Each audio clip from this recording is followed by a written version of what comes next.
10वी-12वी पदवीनंतर पुढे काय? वैद्यकीय क्षेत्रात हवंय उज्ज्वल भविष्य आणि 100% रोजगार. मग निवडा केपी पॅरे मेडिकल इन्स्टिट्यूट. प्रगत तंत्रज्ञान, दर्जेदार शिक्षण आणि कौशल्यपूर्ण प्रशिक्षण एकाच ठिकाणी. हो, आम्ही घेतो तुमच्या कौशल्य विकासाची जबाबदारी आणि हे आमचे विद्यार्थी सरकारी खासगी हॉस्पिटल आणि नामांकित लॅबमध्ये कार्यरत. आजच प्रवेश घ्या केपी पॅरे मेडिकल इन्स्टिट्यूट. शिक्षण, कौशल्य आणि रोजगारांचं विश्वसनीय नाव. नमस्कार, मी सुद्धा महाराष्ट्र खबर न्यूज मध्ये आपल्या सगळ्यांचं स्वागत. राज्यात गुटखा बंदी असतानाही कऱ्हे घाटात दरीत कोसळलेल्या इनोव्हा कारच्या अपघातातून मोठ्या प्रमाणात गुटखा जप्त झालाय.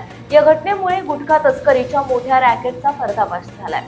अहिल्यानगर मधील संगमनेर तालुक्यातील कऱ्हे घाटातील इथे एका आलिशान इनोव्हा कारचा भीषण अपघात होतो आणि कार थेट दरीत कोसळते. घटनेची माहिती मिळताच संगमनेर तालुका पोलीस ठाण्याचे पोलीस निरीक्षक प्रवीण साळुंखे यांनी पथकासह घटनास्थळी धाव घेतली.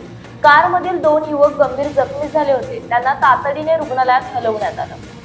पण खरा थरार सुरू झाला जेव्हा पोलिसांनी क्रेनच्या सहाय्याने ती इनोव्हा कार दरीतून वर काढली. पोलिसांनी गाडीचा दरवाजा उघडला आणि आत तपासणी सुरू केली. तर काय, अख्खी गाडी गुटख्याच्या गोण्यांनी खच्चून भरलेली होती.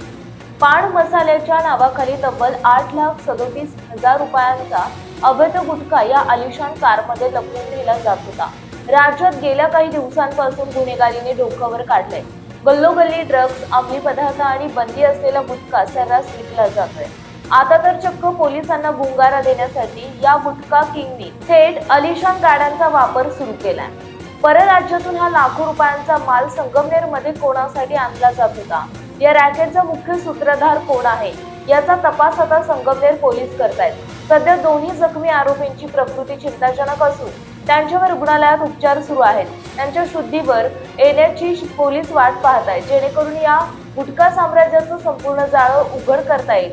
विशेष म्हणजे काही दिवसांपूर्वीच पोलिसांनी सायखिंडी फाट्याजवळ अशाच पद्धतीने स्कॉर्पिओ गाडीतून लाखो रुपयांचा गुटखा पकडला होता. म्हणजेच संगमनेर परिसरात हे अवैध गुटखा रॅकेट प्रचंड सक्रिय असल्याचं स्पष्ट होतंय. आता पोलीस या गुटखा किंगच्या मुसक्या कधी आवळणार याकडे सर्वांचं लक्ष लागलंय.